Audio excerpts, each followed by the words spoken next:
सभी को राम राम। दोस्तों, आज की इस वीडियो में हम चौथी कहानी विक्रम बेताल की, जिसका नाम है पूजनीय कौन। कहानी की शुरुआत करते हैं। इस बार विक्रम अत्यधिक क्रोध में भरा हुआ वृक्ष के पास आया और चीख कर बोला, बेताल तुम बहुत दगाबाज हो, मैं तुम्हारा सिर काट डालूंगा। आखिर तुम बार बार क्यों भाग आते हो। बेताल कुछ न बोला, वह वृक्ष पर लटक गया। देखिए दोस्तों, अगर आपने जिन लोगों ने विक्रम बेताल की शुरू की 3 कहानी नहीं देखे तो कृपया 3 कहानी पहले वो देख ले, इसी चैनल पर पड़ी हुई है। कृपया उन कहानी को देख ले, तब जाके ये चौथी कहानी आपकी अच्छी तरह से समझ में आएगी। आगे सुनिए। विक्रम ने उस वृक्ष से उतारकर कंधे पर डाला और चुपचाप अपने रास्ते पर चल दिया। विक्रम ने उस बेताल को उससे उतार लिया पेड़ से और अपने कंधे पर डालकर फिर से चल दिया। जब रास्ता तय हो गया तो धीरे से बेताल बोला, विक्रम तुम इतने नाराज क्यों हो, तुम बार बार भाग क्यों आते हो। ये विक्रम ने कहा कि जब बेताल पूछ रहा है कि विक्रम तुम इतने नाराज क्यों हो, तो विक्रम कह रहा है तुम बार बार भाग क्यों आते हो, तुम बोल पड़ते हो और मैं भाग आता हूं। बेताल ने कहा, क्या तुम्हारी मेरी शर्त याद नहीं रहती, क्या तुम्हें मेरी शर्त याद नहीं रहती, आखिर तुम मुझसे न्याय की बात पूछते क्यों हो। ये विक्रम कह रहा है कि तुम मुझसे न्याय की बात क्यों पूछते हो, तुम्हारे पूछने पर ही तो मुझे बोलना पड़ता है। तुम तो जानते ही हो कि मेरा नाम न्याय के लिए प्रसिद्ध है, मेरा तो स्वभाव ही ऐसा बन गया है और मेरा भी भागने का स्वभाव बन गया है। कहकर बेताल ठठाकर हंस पड़ा। बेताल के इस व्यवहार पर राजा विक्रमादित्य भी मुस्कुरा उठे। सुनो विक्रम, रास्ता जल्दी से आसानी से कटे, इसके लिए मैं तुम्हें एक कहानी सुनाता हूं। विक्रम कुछ नहीं बोला, बेताल ने कहना शुरू किया। दोस्तों, इसमें 2 कहानी आने वाली हैं। विक्रम बेताल में वैसे कहानी 26 हैं, लेकिन इस चौथी कहानी के अंदर 2 कहानी आती है और तब उसके बाद सवाल किया जाएगा जिसका विक्रम जवाब देगा। तो बेताल ने कहानी सुनाना प्रारंभ किया। कहा कि विक्रम, यह कहानी बड़ी ही अजीब है, तुम्हें इसका सही न्याय करना होगा। यदि तुमने जानबूझकर भी न्याय नहीं किया तो तुम्हारे सिर के टुकड़े टुकड़े हो जाएंगे। देखिए, शुरू में ही शर्त रख देता है और फिर वो बोल देता है तो बेताल चला जाता है।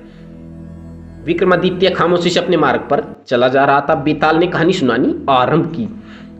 अवंती नगर में गुणवंत नामक एक सेठ रहता था। वह परम धार्मिक और लोक परलोक में आस्था रखने वाला व्यक्ति था। उसकी पत्नी हालांकि बड़ी रूपवती थी, किंतु थी दुष्चरित्रा। इसी कारण उसने एक वर्ण संकर संतान उत्पन्न की। वह संतान कन्या थी। वर्ण संकर होने के कारण वह अपनी मां से भी अधिक सुंदर थी। समय के साथ साथ वह जवान हो गई। उस पर क्योंकि उसकी मां का ही अधिक स्नेह था, इसलिए वह भी उसी की भांति दुष्चरित्र होकर उभरी।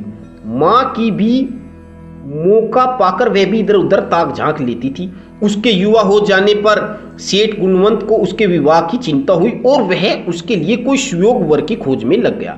इसी बीच उसे पता चला कि घर के एक नौकर से उसकी बेटी के अवैध संबंध है। उसने तुरंत उस नौकर को नौकरी से निकाल दिया। वह नौकर उसी नगर में कहीं और नौकरी करने लगा। अपना निवास भी उसने नौकरी से अलग अलग एक स्थान बना लिया। चलो, इतना सब होने पर भी सेठ की पुत्री रत्नावती चोरी छिपे उससे मिलने जाया करती। वह घंटा 2 घंटा वहां रुकती, प्रेम लीला संपन्न करती और वापस आ जाती। वह रात में ही घर से जाती और रात में ही वापस आ जाती। इस बात का केवल उसकी मां को ही पता था। ये देखिए, ये वो नौकर है और वो सेठ की लड़की है। इसी बीच उसके पिता ने उसके लिए एक योग्य वर्ग की तलाश भी कर ली थी। फिर उचित समय देखकर सेठ गुणवंत ने उसका विवाह भी कर दिया। रत्नावती शादी के बाद अपने पति के घर आ गई, किंतु प्रेमी नौकर से उसका संपर्क न टूटा। क्योंकि उसकी ससुराल भी उसी नगर में और प्रेमी के घर के करीब थी, इसलिए उनका संबंध बराबर बना हुआ था। इस काम के लिए रत्नावती ने लालच देकर अपनी सेविका को अपने पक्ष में कर लिया था। वह अपनी सेविका की मदद से अपने पति के निंद्रा मगन हो जाने के बाद अपने प्रेमी के घर चली जाती थी।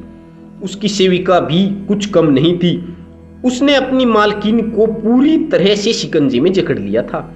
इसके लिए उसने उसका संबंध अपने भाई से भी करा दिया था। इस बीच रत्नावती के पति को उस पर कुछ संदेह हो गया कि उसकी नौकरानी और पत्नी आपस में मिलकर कुछ खिचड़ी पका रही है। अतः उसने उस नौकरानी को घर से निकाल दिया। अब तो रत्नावती का सारा खेल बिगड़ गया। वह अपने प्रेमी से मिलने को तरसने लगी, मगर वह भी अपने चरित्र की इकलौती ही थी। उसने एक रात किसी प्रकार अवसर निकाल ही लिया और अपने प्रेमी के घर जा पहुंची। वहां उसने अपने प्रेमी को रो रो कर सब दुखड़ा सुनाया। रत्नावती, तुम कुछ दिन संतोष करो, जब तुम्हारे पति का संदेह कुछ कम हो जाएगा तो हम फिर से पहले की भांति रोजाना मिल जाया करेंगे। ये नौकर कह रहा है ये बात। उस दिन तो वह प्रेमी का दिलासा पाकर चली आई, मगर अधिक दिन तक उससे संतोष न हुआ। वह बुरी तरह तड़पने लगी। उसके पति ने जब उसकी ऐसी हालत देखी तो उसने अपने एक विश्वासी व्यक्ति से मिलकर अपनी पत्नी के प्रेमी के नौकर को विष दिलवा दिया। शाम को खाना आदि खाकर जब नौकर सोया तो फिर न उठा। उस रात रत्नावती के भी सब्र का बांध टूट गया और वह घर से चल पड़ी उससे मिलने के लिए। आज वह घर से बहुत सज धज कर निकली थी। रास्ते में उसे एक चोर ने देखा तो मोहित होकर तथा कीमती गहनों के लालच में उसके पीछे पीछे लग गया। वह देखना चाहता था कि वह कहाँ जाती है और इतनी रात गए घर से अकेले निकलने का साहस उसने क्यों किया है।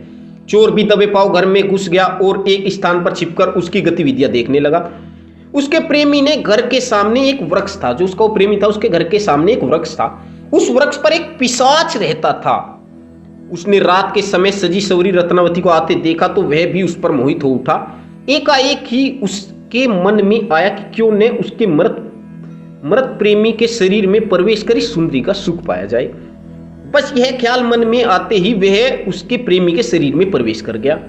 रत्नावती सीधी जाकर अपने प्रेमी की गोद में जा गिरी। उसके प्रेमी के शरीर में समाये पिशाच ने उसे बाहों में भरकर उसका भरपूर सुख उठाया। वह इतना अधिक उत्तेजित हो उठा कि उत्तेजना में भरकर उसने उसकी नाक काट ली। फिर नौकर के शरीर से निकलकर वृक्ष पर जा बैठा। रत्नावती की नाक का कटा टुकड़ा नौकर के मृत शरीर के मुंह में ही रह गया। नाक कटने से रत्नावती दर्द से चीख उठी।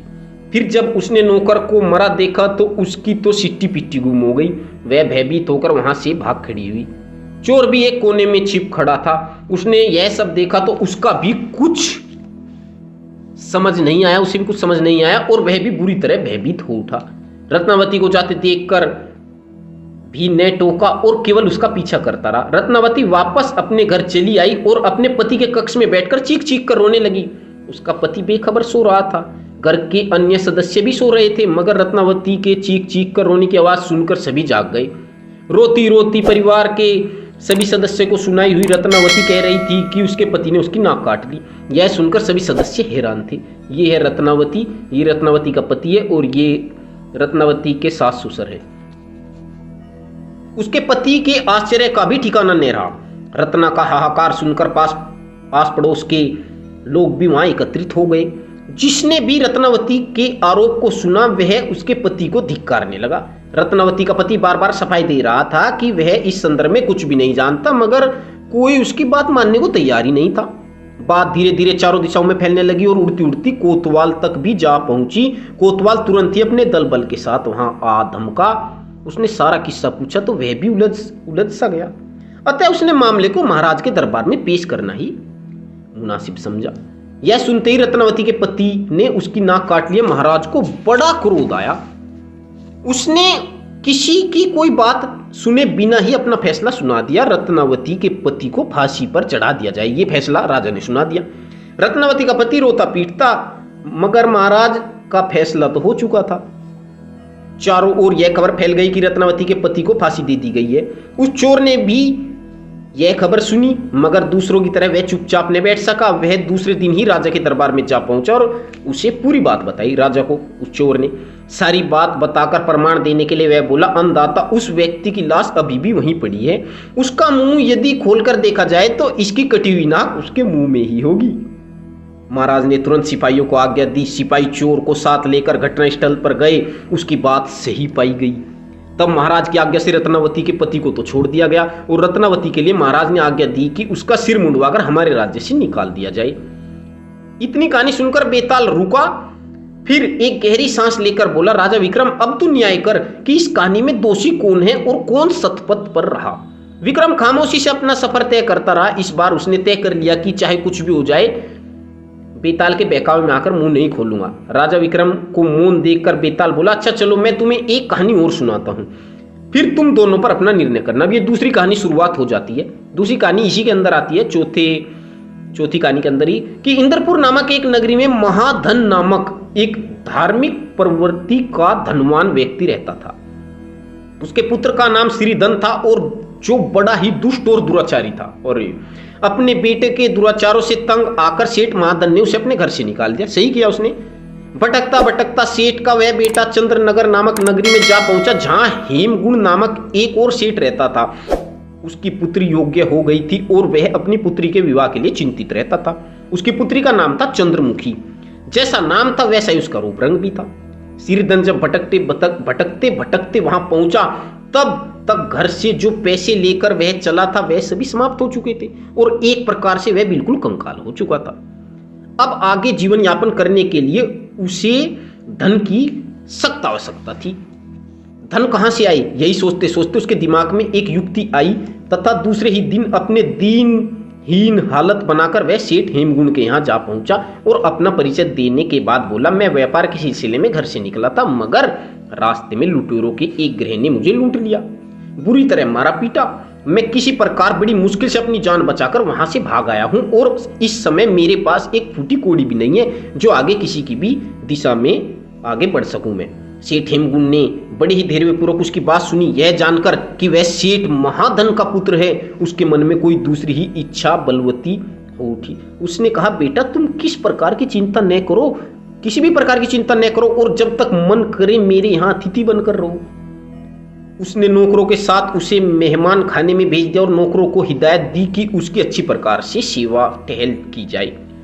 इसके पश्चात वह अपनी पत्नी के पास गया और उसे पूरी बात बताई। सेठ की पत्नी उसे देखने की इच्छा जाहिर की। सेठ की पत्नी ने कदाचित वह भी अपने पति के मन की बात समझ चुकी थी। शाम को जब चाय पान का समय हुआ तो बैठक में जाकर सेठ की पत्नी ने सिरधन को देखा।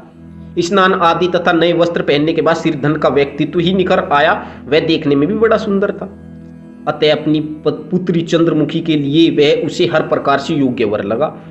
चाय काल के बाद जब सिरधन अतिथि गृह में चला गया तो उसने अपने मन की बात पति के समक्ष रख दी। वाह वाह, चंद्रमुखी की मां बोली, तुमने तो मेरे मुंह की बात छीन ली। इस युवक को देखकर यही बात मेरे मन में भी आई। खुश होकर सेठ हेमगुण बोला, अब तुमने अपनी स्वीकृति दे दी है तो मैं सिरधन से बात करता हूँ। सेठ हेमगुण कुछ देर बाद ही सिरधन के पास आ पहुंचा और उसने बड़ी विनम्रता से अपनी पुत्री का रिश्ता उसके समक्ष पेश किया। उसका प्रस्ताव सुनकर सिरधन आश्चर्यचकित रह गया। हैरानी की बात भी थी, कहां तो वह थोड़े से धन के लोभ में यहां आया था और कहां सेठ ने उसे अपना दामाद ही बना लिया। इससे अच्छी बात उसके लिए भला और क्या हो सकती थी। उसके साथ तो वही मिसाल हुई कि अंधा क्या चाहे दो आंखें। उस जैसे निकम्मे और दुराचारी की तो जैसे लॉटरी निकल आई हो। अतः उसने तुरंत विवाह की स्वीकृति दे दी।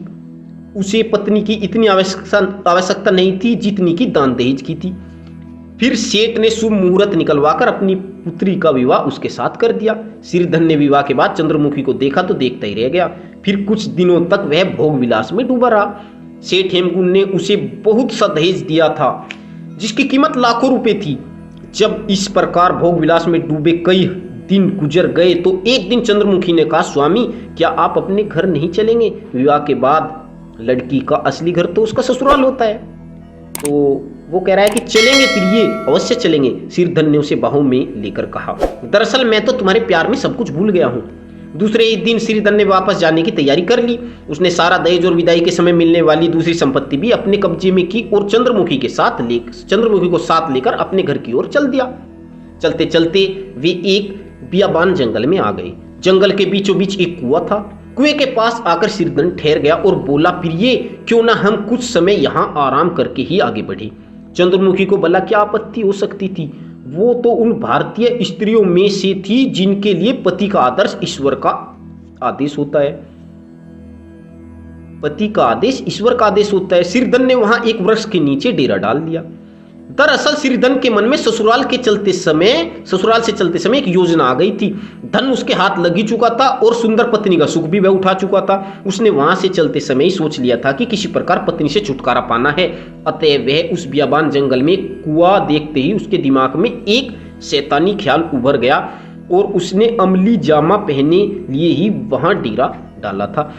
उन दोनों ने बैठकर साथ साथ खाना खाया। फिर उसने बातें बनाकर कि सफर में इतने कीमती गहने नहीं पहनने चाहिए, चंद्रमुखी के सारे जेवर उतरवा लिए। बाद में वहीं टहलने का बहाना करके चंद्रमुखी को कुएं तक लाया।